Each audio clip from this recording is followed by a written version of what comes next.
Kadang-kadang kecerdasan sejati memang tidak berisik.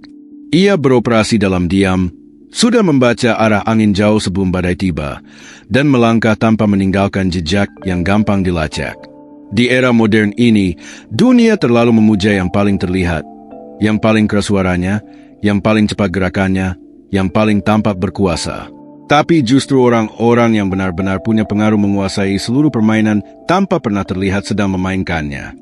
Kita hidup di masa ketika kejujuran sering dikira kelemahan, sedangkan kepura-puraan malah dipuji sebagai kecerdasan sosial.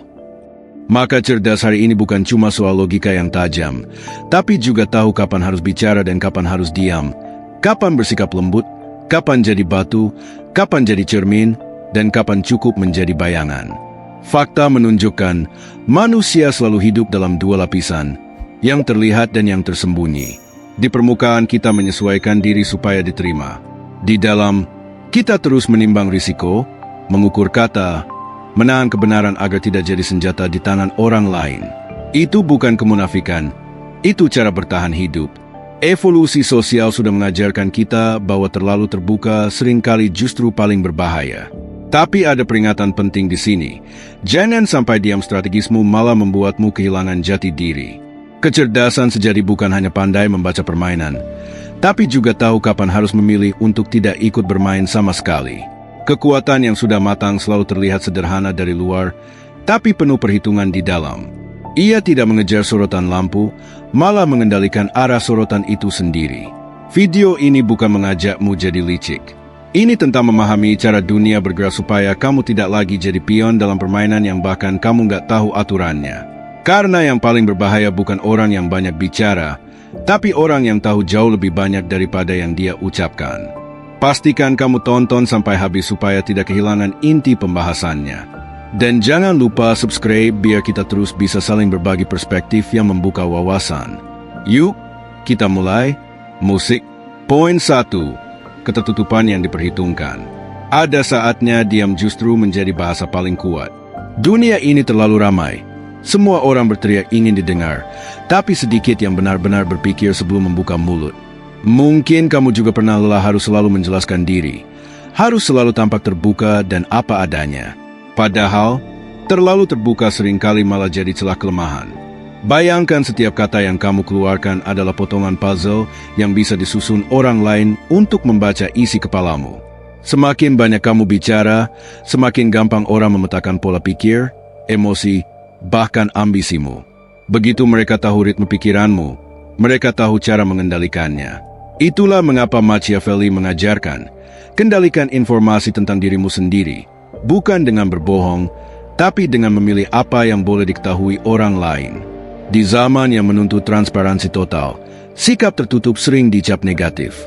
Padahal diam yang disengaja bukan tanda lemah, melainkan bentuk pertahanan terbaik. Ia adalah pagar tak terlihat yang melindungi batinmu dari manipulasi dan salah tafsir. Banyak orang mengira jujur itu berarti cerita semuanya. Padahal kejujuran sejati justru sering lahir dari kemampuan menahan hal-hal yang tidak perlu diucapkan. Ada paradoks di sini. Semakin banyak kamu tahu, semakin sedikit yang pantas kamu bagikan. Karena tidak semua kebenaran wajib diumbar, dan tidak semua yang diumbar itu benar.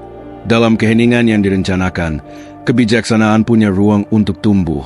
Ada tempat untuk menilai siapa yang layak tahu bagian dirimu dan siapa yang cuma ingin memanfaatkannya. Secara psikologis, sebagian orang justru merasa lebih aman ketika disalahpahami. Karena saat orang lain salah menilaimu, masih ada ruang privat yang benar-benar milikmu sendiri. Tempat pikiran bisa bebas tanpa takut diserang. Makanya jangan kaget kalau orang yang paling tenang sering menyimpan badai besar di kepalanya. Mereka sudah belajar bahwa membuka semuanya hanya akan membuat mereka kehilangan kendali atas diri sendiri. Penelitian komunikasi strategis juga membuktikan, strategic silence atau keheningan yang disengaja bisa meningkatkan posisi seseorang di politik, bisnis, maupun hubungan sosial. Diam bukan berarti kalah, diam bisa berarti sedang mengamati, menilai, dan menyusun langkah besar. Lihat saja tokoh-tokoh besar, mereka jarang bereaksi spontan. Saat diserang pun mereka tidak buru-buru membela diri. Mereka menunggu lawan kehilangan fokus, menunggu keramaian reda, baru bicara, singkat, tepat, dan langsung mengena. Itulah ketertutupan yang diperhitungkan. Bukan kabur, tapi mengatur timing. Bukan takut, tapi tahu bahwa bicara terlalu cepat seringkali sama dengan menyerahkan senjata ke tangan lawan. Tapi ingat, sikap ini tidak lahir dari ketakutan, melainkan dari kesadaran matang bahwa dunia berjalan lewat persepsi. Orang menilai bukan dari kebenaran, tapi dari apa yang tampak. Maka mengendalikan apa yang tampak adalah bagian dari kecerdasan sosial tertinggi. Bukan berarti kamu harus berpura-pura total, tapi pahami bahwa sebagian permainan ini memang soal persepsi. Kalau kamu selalu terbuka lebar, kamu kehabisan ruang negosiasi, baik dalam pertemanan, pekerjaan, maupun cinta. Ada magnet dalam misteri. Ketidakpastian yang membuat orang terus memikirkanmu tanpa kamu harus mengancam. Namun hati-hati, ketertutupan bukan membangun tembok dingin yang memutus hubungan. Ia hanya mengatur batas antara yang publik dan yang privat. Ada seni di situ. Seni tetap hangat tanpa harus membuka semua pintu, tetap autentik tanpa harus 100% transparan. Karena manusia sejujurnya tidak kuat menerima kebenaran mentah sekaligus, dan kamu juga tidak wajib memamerkan semuanya. Lihat fenomena media sosial saat ini, semua berlomba curhat ekstrim. Semakin banyak yang dibuka, semakin besar peluang diserang. Keterbukaan berlebihan menghapus ruang refleksi, membuat manusia jadi reaktif, bukan bijak. Maka tertutup bukan berarti antisosial. Itu artinya kamu belajar memilah mana yang boleh dibagi dan mana yang harus dijaga. Bahkan dalam hubungan paling intim sekalipun, menyisakan sedikit misteri seringkali justru memperdalam ikatan. Karena ada rasa hormat terhadap privasi batin masing-masing. Dalam dunia kekuasaan, niat yang terlalu mudah dibaca adalah bencana.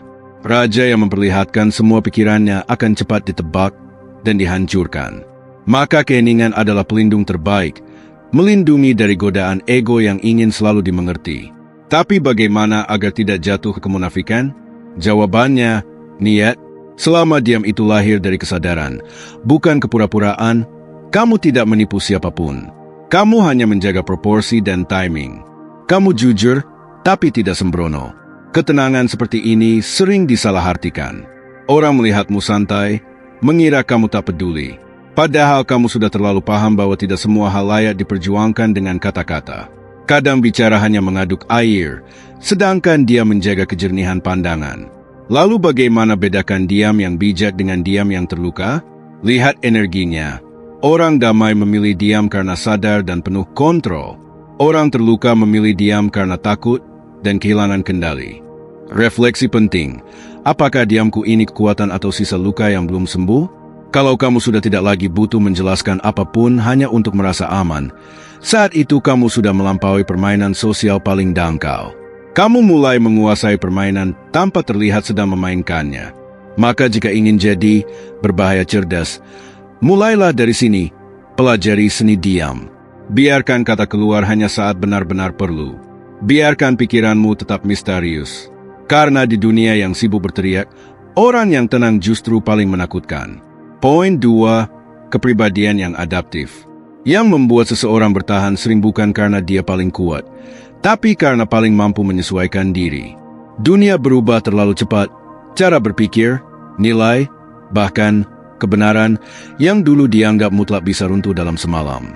Pertanyaan penting bukan lagi siapa paling benar, tapi siapa paling lentur tanpa kehilangan arah. Kita sering diberi ilusi bahwa jadi diri sendiri berarti tetap sama selamanya. Padahal manusia yang ngotot tetap sama di tengah dunia yang berubah justru tanda kebekuan, bukan konsistensi. Adaptif bukan berarti plain-plain.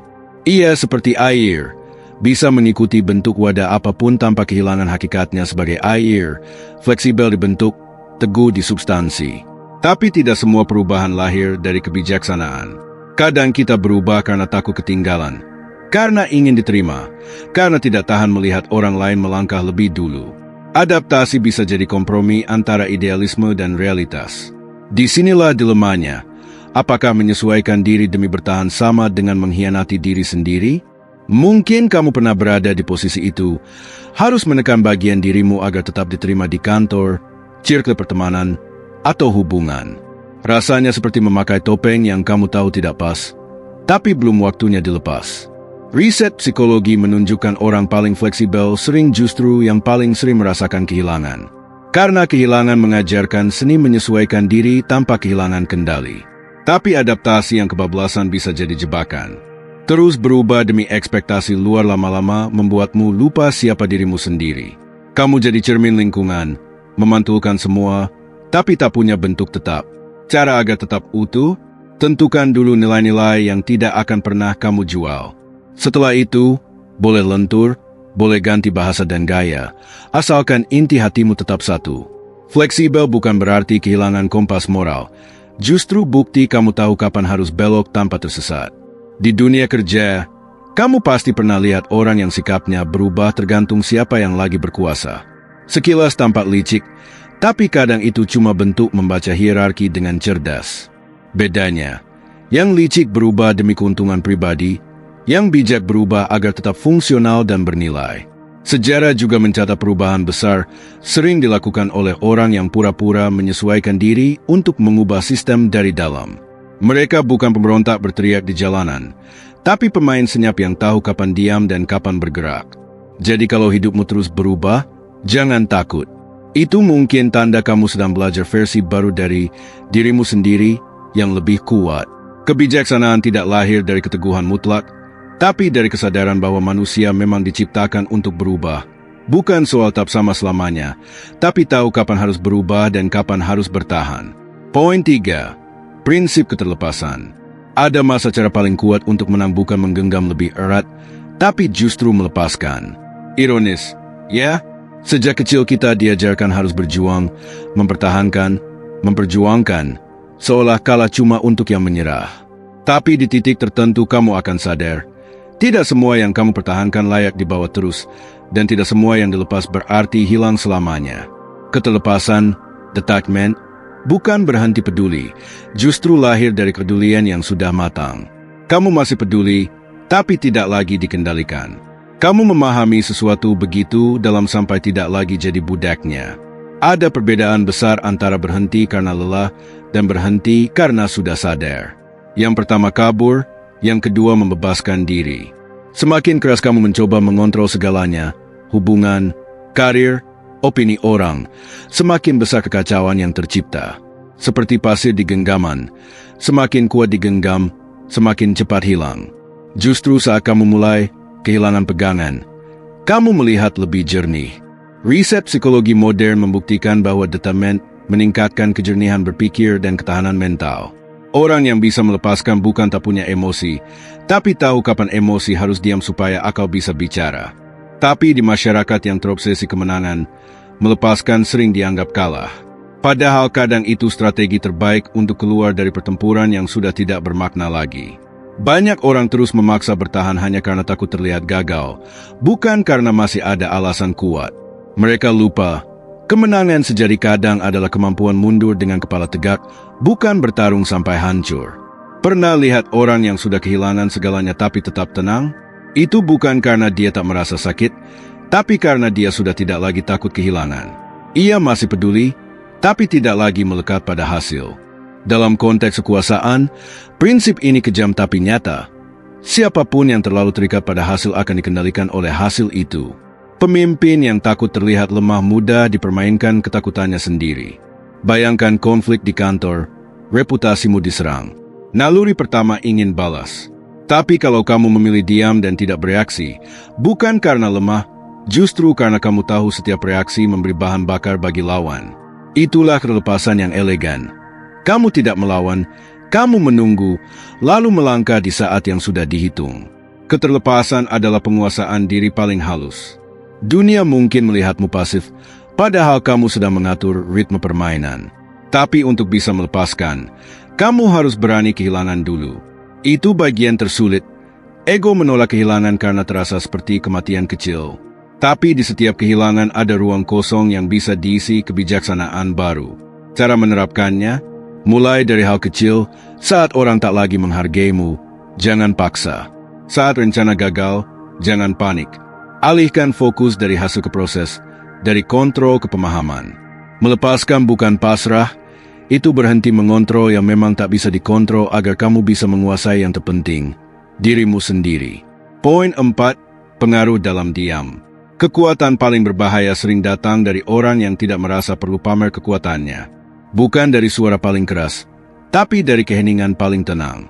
Tatapan tenang kadang lebih menekan daripada ancaman yang berteriak. Karena manusia takut pada yang tidak bisa diprediksi. Saat orang bicara, kita tahu posisinya. Saat orang diam, pikiran kita sendiri yang bekerja. Menebak, menciptakan skenario, bahkan membangun ketakutan dari bayangan. Riset komunikasi modern membuktikan strategic silence meningkatkan persepsi wibawa. Pemimpin yang tahu kapan bicara dan kapan berhenti lebih dipercaya. Di tengah dunia bising, ketenangan jadi mata uang langka. Orang yang tidak banyak bicara di rapat, hanya mendengarkan, lalu akhirnya berbicara 1-2 kalimat. Semua langsung diam mendengar. Nilai muncul dari kelangkaan.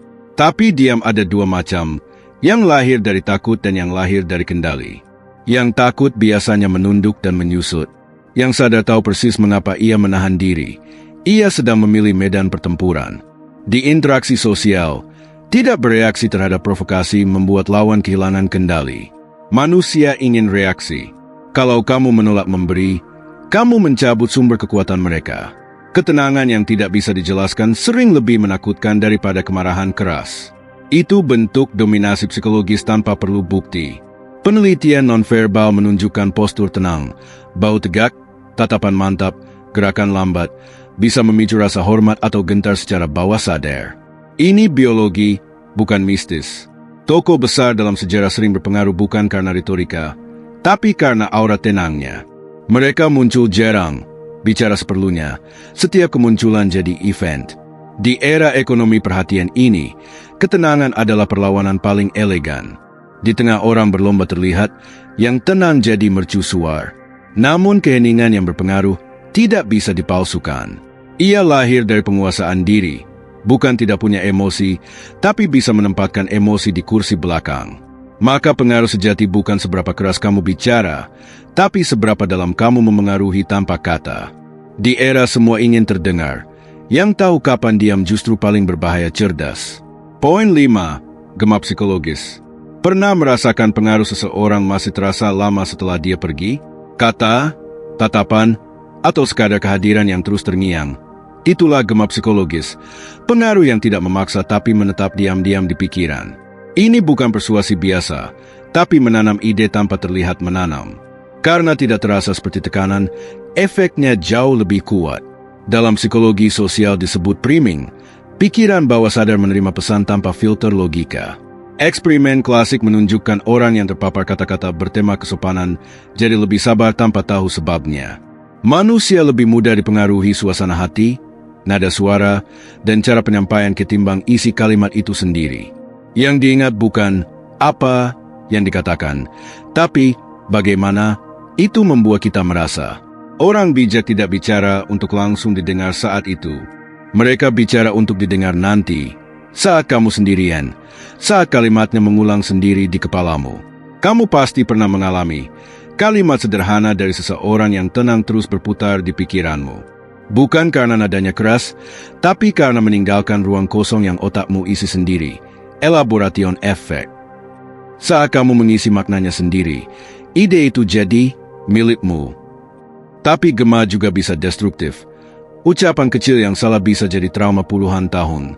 Maka kalau ingin berbahaya cerdas, sadari apa yang akan tersisa setelah suaramu hilang. Tokoh berpengaruh tidak sering bicara, tapi apa yang mereka katakan terus hidup di benak orang bahkan setelah mereka tiada. Jadi sistem, keyakinan, doktrin. Gema bahkan bisa tanpa kata, cara berjalan, tatapan, ketenangan. Mirror neuron membuat kita ikut merasakan energi orang lain. Maka kuasai gema kesadaran. Biarkan kata-katamu hidup di kepala orang lain, bukan untuk memaksa, tapi agar mereka tak bisa berhenti memikirkanmu setelah kamu pergi. Poin 6. Moralitas yang ambigu. Kita dibesarkan dengan cerita hitam putih, baik versus jahat. Tapi semakin dewasa, semakin sadar garis itu sering kabur. Dunia nyata lebih banyak menuntut keputusan, tidak suci, pilihan yang salah tapi perlu demi menyelamatkan yang lebih besar. Apakah itu dosa atau strategi? Manusia ingin terlihat baik, bukan selalu jadi baik. Penelitian Harvard 2020 menemukan 60 keputusan moral orang berpengaruh melibatkan kompromi nilai, bukan karena kejam, tapi karena sistem menuntut hasil lebih cepat daripada kesucian. Kalau terlalu kaku pada moralitas absolut, dunia akan mematahkanmu. Tapi kalau moralitas dibuang total, dunia menghancurkanmu dari dalam. Yang dibutuhkan adalah kesadaran. Kapan moralitas jadi pedoman? Kapan jadi alat orang lain untuk menyerangmu? Paradoks moralitas. Bohong demi melindungi orang tercinta bisa salah di mata luar, tapi benar di hati. Tapi kalau pembenaran terlalu sering dipakai, nurani perlahan mati, moral disenagemen. Tidak semua kompromi salah. Ada saat kejujuran mentah justru menghancurkan. Kuncinya, jangan pernah menipu diri sendiri. Sejarah menunjukkan tokoh besar bukan orang suci, tapi orang sadar. Tahu kapan harus jujur, kapan diam, kapan mundur agar bisa maju lebih kuat. Machiavelli bilang penguasa harus tahu cara jadi baik, tapi juga siap tidak baik saat terpaksa. Itu bukan pembenaran kejahatan, tapi pengingat bahwa moralitas tanpa kecerdasan bisa membuatmu mati sia-sia. Maka moralitas ambigu bukan jadi abu-abu total, tapi memahami dunia tidak selalu hitam putih dan keputusan paling manusiawi sering lahir dari wilayah abu-abu dengan kesadaran penuh. Poin 7. Pengungkapan yang terkendali. Di zaman semua terbiasa mengumbar, menyimpan sebagian diri justru jadi kekuatan. Semakin kamu telanjangi pikiranmu, semakin gampang dunia membaca dan mengendalikanmu. Orang yang tahu menyimpan sebagian kebenaran bukan penipu. Ia paham tidak semua orang siap terima kebenaran penuh. Seperti dokter yang menunda kabar buruk. Misteri adalah kekuatan. Ketidakdugaan membuat orang hati-hati dan menghormati. Pemimpin besar jarang bicara panjang. One-liner saja bisa gerakan ribuan orang karena kelangkaannya. Setiap kata adalah mata uang. Nilainya turun kalau dikeluarkan sembarangan. Orang bijak tidak cepat menanggapi. Mereka amati dulu. Kekuatan kadang bukan di jawaban, tapi di jeda. Masyarakat sering salah paham orang hemat bicara. Dianggap sombong atau licik. Padahal mereka hanya tahu cara bertahan paling efisien. Tapi diam berlebihan juga mematikan koneksi. Seni sejati adalah bicara dengan perhitungan, ungkap yang penting, simpan yang sakral, seperti pemain catur yang gerakan pion tapi tak pernah tunjukkan rencana akhir. Orang paling berpengaruh bukan yang paling sering bicara, tapi yang setiap kalimatnya menancap lama. Di dunia yang sibuk berteriak, yang tahu kapan diam justru paling didengar. Poin 8. Obsesi pada hasil. Ada masa kita pikir, yang penting hasilnya baik. Tapi coba lihat orang yang kerja mati-matian sampai kehilangan kesehatan, keluarga, ketenangan, demi menang. Dia berhasil, semua kagum. Tapi siapa yang benar-benar menang? Dirinya atau egonya? Keberhasilan tidak selalu sama dengan kecerdasan. Kadang itu cuma kemampuan bertahan di dunia absurd yang menghargai yang paling cepat beradaptasi dengan kebisingannya. Ambisi memang luar biasa, mendorong peradaban, tapi juga menelan moral, empati, cinta. Riset 2018 menunjukkan orang dengan orientasi hasil ekstrim punya stres 30% lebih tinggi dan kepuasan hidup 25% lebih rendah. Obsesi yang sehat adalah bahan bakar. Yang jadi candu adalah racun. Kemenangan berubah dari perayaan jadi kebutuhan yang tak pernah selesai. Pernah merasa hampa di puncak keberhasilan? Itu tanda kamu sudah dikuasai hasil, bukan lagi menguasainya. Kecerdasan sejati bukan menang di semua permainan, tapi tahu permainan mana yang layak dimainkan dan kapan cukup. Banyak tokoh besar jatuh bukan karena gagal, tapi karena tak bisa berhenti menang. Waktu menghormati yang tahu kapan berhenti, bukan yang selalu menang. Maka belajarlah menakar ambisi. Biarkan hasil jadi arah, bukan Tuhan. Jadikan kemenangan alat, bukan identitas. Karena nilai sejati bukan dari trofi, tapi dari kemampuan tetap manusia di tengah permainan yang membuat banyak orang lupa rasanya jadi manusia. Kesimpulan, di akhir kita sadar, menjadi berbahaya cerdas bukan jadi dingin, tapi tahu kapan panas, kapan tahan, kapan pura-pura bodoh agar tetap selamat. Dunia tidak selalu adil pada yang jujur tanpa taktik, tapi juga tidak selalu menghukum yang curang dengan cerdas. Maka kecerdasan sejati adalah ketenangan di tengah kekacauan. Tidak ada jalan lurus menuju kemenangan. Kadang harus mundur, biarkan orang lain pikir kamu kalah, padahal kamu cuma menunggu waktu yang tepat. Di titik itu kamu tidak lagi perang dengan orang lain, tapi dengan ego sendiri yang ingin selalu terlihat benar. Banyak yang ingin kuat, tapi lupa kekuatan tanpa arah moral jadi tirani, sekecil apapun lingkupnya. Kecerdasan sejati bukan mengendalikan orang lain, tapi memastikan kamu tidak kehilangan kendali atas dirimu sendiri. Semakin kamu tahu, semakin sedikit yang bisa dipercaya sepenuhnya. Itulah harga kebijaksanaan. Tapi juga hadiahnya, kedalaman. Orang bijak tidak selalu jawab setiap pertanyaan, tidak selalu ikut debat. Ia tahu sebagian kebenaran cukup dijalani dalam diam. Semakin berhenti ingin terlihat benar, semakin besar pengaruhmu. Hampir semua tokoh besar menang karena sabar, bukan karena paling keras. Mereka tahu kapan bicara, kapan mundur, kapan biarkan lawan terjebak oleh dirinya sendiri. Menguasai permainan tanpa terlihat memainkannya berarti tidak harus bersaing di semua meja. Tidak harus jelaskan niat, tidak harus umumkan kemenangan. Biarkan dunia menebas sambil kamu berjalan pasti di jalurmu sendiri. Menjadi berbahaya cerdas artinya hidup di wilayah abu-abu tanpa kehilangan putihnya nurani. Memahami dunia yang bengkok tanpa ikut bengkok.